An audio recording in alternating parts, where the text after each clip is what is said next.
Most people assume their career is a long upward climb. Work hard, accumulate experience, and somewhere in your 50s, you'll hit your peak. That's the story. That's what the org chart implies. That's what the retirement calculator assumes when it projects your final salary before the cliff drop into fixed income. It's not how it works. Your earning trajectory, not your peak paycheck, your trajectory, is largely determined in a window so short it's easy to miss while you're inside it. And most people don't realize the window has closed until they're already looking back at it. Here's what the data actually shows. Wage growth across a career is not linear. It doesn't slope upward steadily like a savings account. It front-loads. Economists who study earnings mobility have found that the vast majority of real wage growth, meaning growth above inflation, above cost of living adjustments, happens in the first decade of someone's career. The later decades aren't decline, but they're close to flat in real terms for most workers. You get raises, you might get promotions. But the gap between what you earn and what things cost tends to stop closing after a certain point. It starts drifting. The Bureau of Labor Statistics tracks this in a way most people never look at. Median weekly earnings peak, nominally, somewhere in the 45 to 54 age bracket. That's the number people see and think, okay, I have time. But strip out inflation, and that peak happened years earlier. The purchasing power of your paycheck for the average American worker doesn't keep climbing into your 50s. It stagnates in your late 30s or early 40s. What looks like a career peak is often just inflation keeping the number from going backward. So where does the actual leverage live? In the window most people waste.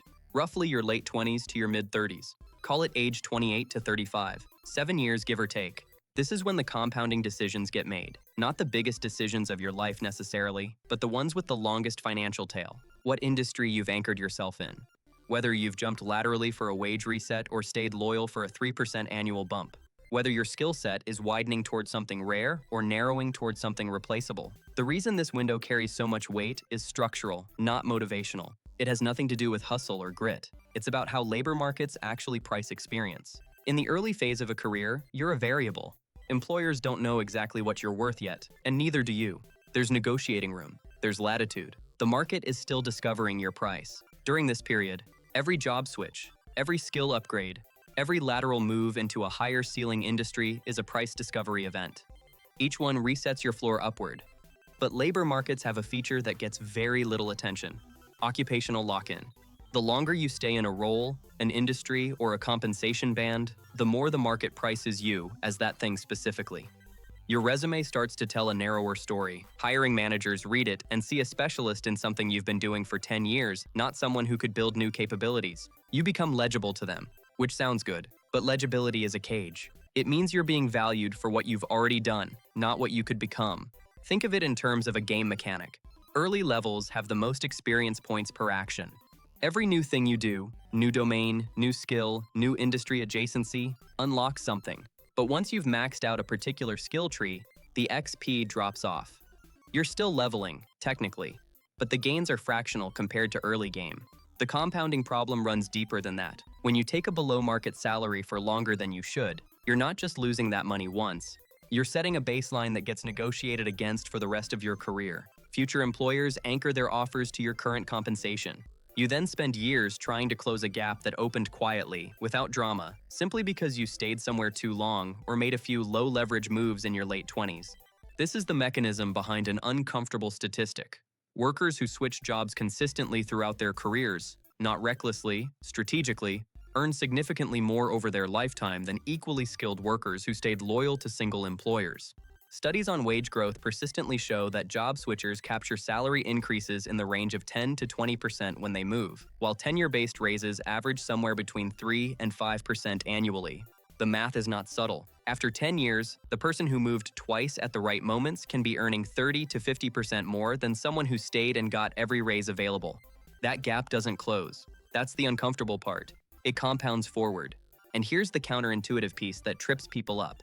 The window isn't just about how much you make. It's about what you make yourself for. Industry selection in your late 20s is not just a lifestyle choice. It's a ceiling assignment. Some industries have structurally higher wage bands. Some have steeper experience premiums. Some have genuine mobility paths. Others have flat hierarchies where the only way up is to wait for someone to leave or die. When you're 25, switching from a slow-growth industry to a high-growth one feels risky. You'd be starting over in some sense, taking a lateral step or maybe a short step back. But by 35, that same switch has a much higher cost. You've built tenure, a network, and a reputation that's embedded in a specific context. Leaving means abandoning more. The same move that would have cost you 1 year of momentum at 27 costs you 3 or 4 years at 34. This is what the financial ceiling actually is. It's not a limit on your ambition. It's not a measure of your intelligence. It's a function of the decisions made in a specific window. Decisions that seemed tactical at the time and only reveal their strategic weight in retrospect. The people who navigate this well tend to share a few characteristics. They're not necessarily the ones who planned everything perfectly. They're the ones who understood early that the labor market doesn't reward loyalty the way it rewards leverage. They understood that their current employer's perception of their value is not the market's perception of their value. They kept checking. They also understood something about skill architecture that most people miss. There's a difference between skills that make you better at your current job and skills that expand the number of jobs that want you. The first type has diminishing returns fast. If you're already competent at something, becoming more competent at that same thing yields smaller and smaller wage premiums. The second type, skills that open new doors, that create option value, those have geometric returns in the early window. Learning something adjacent to your core skill when you're 29 creates a different version of you at 35 than doubling down on the same narrow competency. Rare and valuable is the frame, not excellent at something common. Rare at the intersection of 2 or 3 things. That's where the ceiling gets raised. The uncomfortable math at the center of all this is simple. Most people will spend the bulk of their working years, their 40s, 50s, and 60s, earning roughly what they locked in during a window they may not have known was closing. Not because those years lack effort, not because those people lack skill, but because the structural leverage available to them existed mostly in that earlier window, and the compounding had already run its course. The ceiling isn't set at retirement, it's set much earlier than that.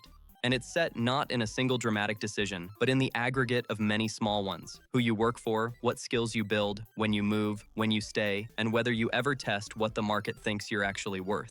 If this kind of systems-level breakdown is useful to you, not just what happens, but why the mechanism is designed this way and how to navigate it intentionally, that's what 8-Bit Economics covers every week. Complex financial systems stripped down to their core mechanics. No hype, no predictions, just the underlying code. Subscribe if you haven't. Like this if it reframed something, and drop a comment with where you think you are in the window.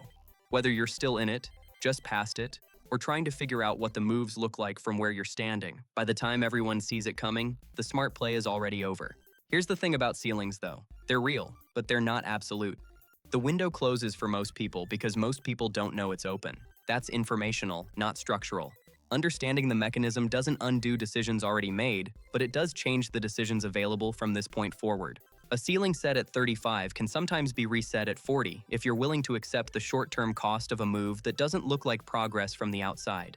The labor market doesn't care about your narrative. It cares about your option value right now. That's the cold part. But it's also the clarifying part. Because once you understand what's actually being priced, not your loyalty, not your years of service, not your effort, but your current leverage and your future capability, you can start designing around it.